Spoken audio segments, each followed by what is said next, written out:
Imaginez la scène suivante, un couple signe l'acte de propriété dont il rêvait, tandis que la femme, les mains légèrement tremblantes, cache un projet qui allait tout changer.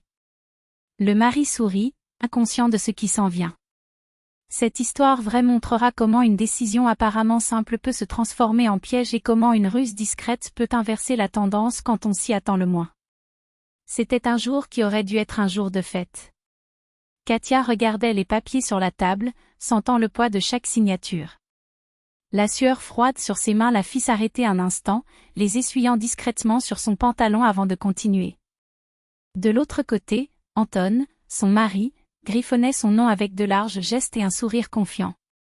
Après tout, ils réalisaient leur rêve de posséder leur propre maison, un chalet confortable à la périphérie de la ville, réalisé après des mois de recherche et de négociations. Pour lui, c'était le moment d'en récolter les fruits.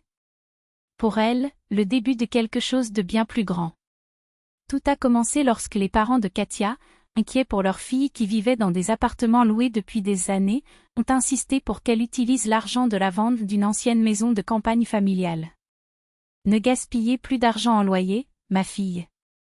Il est temps d'avoir votre propre petit logement, lui dirent-ils en lui remettant une somme qui, à elle seule, ne permettrait pas d'acheter une propriété, mais fournirait un solide acompte pour le financement.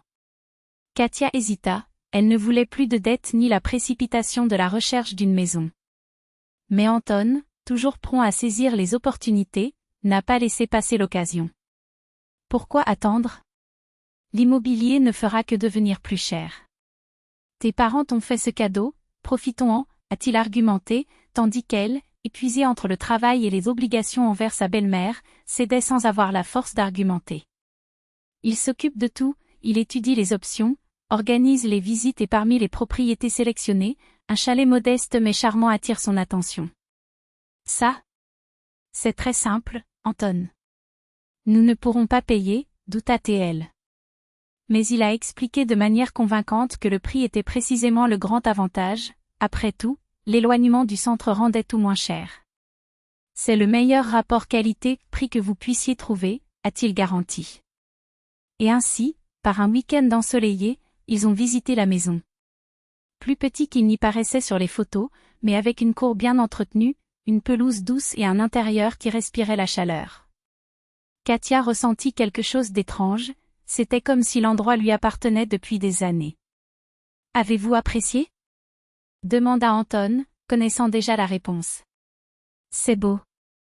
Et ce n'est pas si loin de la ville, a-t-elle convenu, sans imaginer que ce « oui » scellerait un avenir très différent de celui dont elle rêvait. Le financement a été approuvé étonnamment rapidement. En 3 mois, il transportait déjà des cartons jusqu'à la nouvelle maison, au milieu des rires et des projets. Mais la lune de miel sera de courte durée. Le premier versement est arrivé, et avec lui, les premières excuses d'Anton. « Katia, ce mois-ci a été serré. Tu n'as pas pu le couvrir ? Après tout, l'argent appartient à la famille, peu importe qui paie, a-t-il dit avec un sourire qui ne correspondait pas à la gravité de la situation. Elle, sans vouloir créer de conflit, a accepté. Mais ce qui aurait dû être une exception est devenu la règle. Mois après mois, Anton oubliait de cotiser, alors qu'elle payait les acomptes, les factures et même les achats du mois. Je me rattraperai plus tard, a-t-il promis, mais la compensation n'est jamais venue. Les années ont passé. Katia, épuisée, écoutait les conseils de ses parents, qui n'approuvaient pas la passivité de son gendre. « Ma fille, tu ne peux pas tout payer seule, ont-ils prévenu. » C'est alors qu'elle prit une décision. Il a contacté la banque et, avec un argument irréfutable, a réussi à transférer le financement à son seul nom. Anton, comme toujours, n'a pas posé de questions, après tout, c'était juste un autre rôle, comme l'a dit le manager. « Tu as bien fait, mon amour. » Cela rend les choses plus faciles, l'a-t-il félicité en lui tapotant le dos avant de quitter le banc. Katia sourit, mais intérieurement, un doute la rongeait. Ce à quoi elle ne s'attendait pas, c'était d'entendre, quelques jours plus tard, une conversation qui révélerait le vrai visage de ce qu'elle était censée aimer. Lorsqu'il revint pour récupérer des documents, il se retrouva nez à nez avec sa belle-mère, cette femme bruyante qui, dès le premier jour, avait critiqué chaque détail de la maison, depuis les fenêtres trop petites jusqu'au plafond bas. Cette fois, cependant, ce ne sont pas les défauts de la propriété qui posent problème. Mon fils, tu ne tarderas pas à rembourser le prêt. Quoi de neuf? N'as-tu pas peur que ta femme te laisse pendre? A demandé la belle-mère, sur le ton de quelqu'un qui connaît déjà la réponse. Pourquoi? Répondit Anton, confus. Parce qu'elle est intelligente, mon garçon. Pendant que tu vis dans l'illusion, elle t'utilise. Quand tu t'y attends le moins, elle te mettra dehors et te prendra tout. J'ai vu cela arriver 1000 fois, dit la femme, avec une certitude qui glaça le sang de Katia. Mais, elle ne ferait pas ça, balbutia Anton. Bien sûr que je le ferai. Et si vous n'avancez pas, il sera trop tard. Transférez ce financement à son nom et abandonnez-la. De cette façon, la maison est entièrement à vous et elle doit la payer seule, a-t-il conseillé avec un rire qui sonnait comme un couteau déchirant le silence. Katia n'arrivait pas à y croire. Pendant tout ce temps, alors qu'elle se tuait pour honorer des engagements qui étaient censés être à deux, ils envisageaient de la trahir. Sa belle-mère, qui l'avait toujours traitée avec dédain, et Anton, qui souriait en la laissant porter seul le poids. À ce moment-là, elle a compris que l'intelligence n'était pas un crime, c'était la survie. Et quand, quelques jours plus tard, Anton revint à la maison avec les papiers du divorce en main, suivant les conseils de sa mère, elle se contenta de sourire. Bien sûr, mon amour.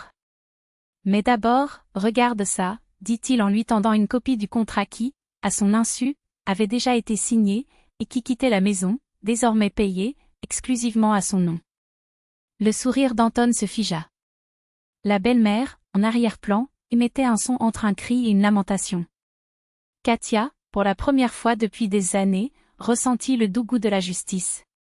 Après tout, celui qui joue avec le feu se brûle les doigts. Et elle? Elle s'est juste assurée que cette fois le feu brûlait dans le bon sens. Un mensonge?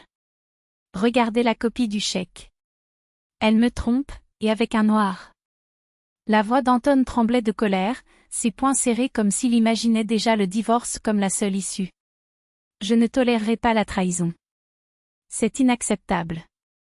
Katia quitta la maison le soir même, le corps lourd, l'esprit un tourbillon de pensées qui refusait de s'organiser. Il a passé la journée suivante au travail comme un automate, les yeux fixés sur l'écran de l'ordinateur, mais la tête à 1000 kilomètres de là. Le pire n'était pas la douleur, car, curieusement, elle ne faisait pas mal. Il n'y avait pas de larmes, ni cette boule dans ma gorge qui se serrait lorsque le monde s'effondrait. Il y avait juste, un vide. Un soulagement froid, presque clinique. Des années à traîner le poids de la maison sur ses épaules, à résoudre seul les crises, à payer les factures avec de la sueur et des heures supplémentaires pendant qu'il signait des papiers sans lire, comme si le monde tournait autour de son nom. Amour? Elle avait disparu dans le silence et les comptes bancaires. La colère? Elle est également partie, consumée par l'épuisement d'être toujours la dernière à savoir, la dernière à être considérée. Lorsqu'il réalisa que l'idée du divorce ne lui apportait même pas un soupir de tristesse, juste un soupir de fatigue, il comprit, il était libre bien avant ce jour. 3 mois se sont écoulés depuis la nuit où il a entendu la conversation au fond de la cuisine. 3 mois de silence stratégique, de sourires calculés, d'attente du bon moment, comme un prédateur qui sait que sa proie, aveuglée par l'arrogance, va se rendre.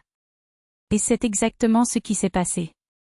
La nuit qui a suivi le dernier dépôt, celui qui a finalement payé le chalet de ses rêves, ou plutôt, son chalet, comme elle allait bientôt le découvrir, Anton s'est approché avec la posture d'un homme qui croyait toujours avoir le contrôle. Il jeta un dossier sur la table d'un geste théâtral. Tu le sais? Katia ouvrit les documents sans hâte, ses doigts glissant sur le papier comme si elle savait déjà ce qu'elle allait trouver. Divorce. La signature de la belle-mère dans le coin, tremblante, comme si la vieille femme avait enfin compris la tromperie de son fils. Ma mère m'a ouvert les yeux sur qui tu es vraiment, cracha Anton, la voix brisée par un mélange de haine et d'apitoiement sur soi. Et je ne vais pas passer une journée de plus à vos côtés. Cette maison? Vous allez la quitter. Vous n'avez aucun droit ici, le contrat est à mon nom. Elle leva lentement les yeux, comme si elle savourait chaque mot. Il en est sûr? Absolument. Et oui, vous avez bien entendu, sortez. Katia n'a récupéré que l'essentiel, des vêtements, des documents, une vieille photo qu'elle gardait encore pour une raison quelconque. Il n'a pas dit au revoir. Il n'y avait rien à dire. Le jour du jugement dernier était un spectacle. Même la belle-mère était présente, probablement pour assister à l'humiliation de sa belle-fille, pour voir de près la chute de celle qui avait osé défier son petit empire de médiocrité. Mais lorsque le juge a déclaré que la maison appartenait exclusivement à Katia, le silence qui a suivi a été plus éloquent que n'importe quel cri. Le visage d'Anton pâlit. Celle de la mère, tordue dans une grimace d'incrédulité. Cette chaumière, pour laquelle il s'était battu si durement, ou plutôt pour laquelle elle avait travaillé si dur, était la sienne. Ça l'a toujours été. Depuis le jour où, distrait par sa propre incompétence, il signait les papiers bancaires sans les lire, après tout, qui perdrait du temps sur des détails alors qu'il avait une femme, stupide, à signer à sa place?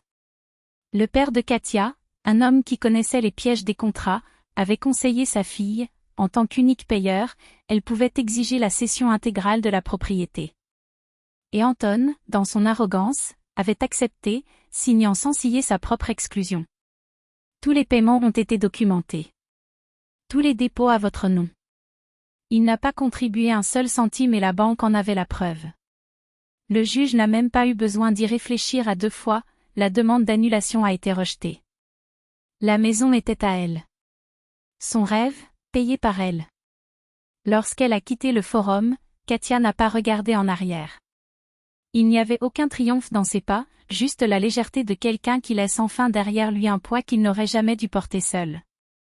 Anton, de son côté, a dû emballer ses « petites choses », les costumes coûteux qu'elle avait payés, les montres qu'il exhibait comme des trophées et franchir la porte qu'il imaginait autrefois lui appartenir pour toujours. La justice arrive parfois silencieusement. Et quand ça arrive, ça ne pardonne pas.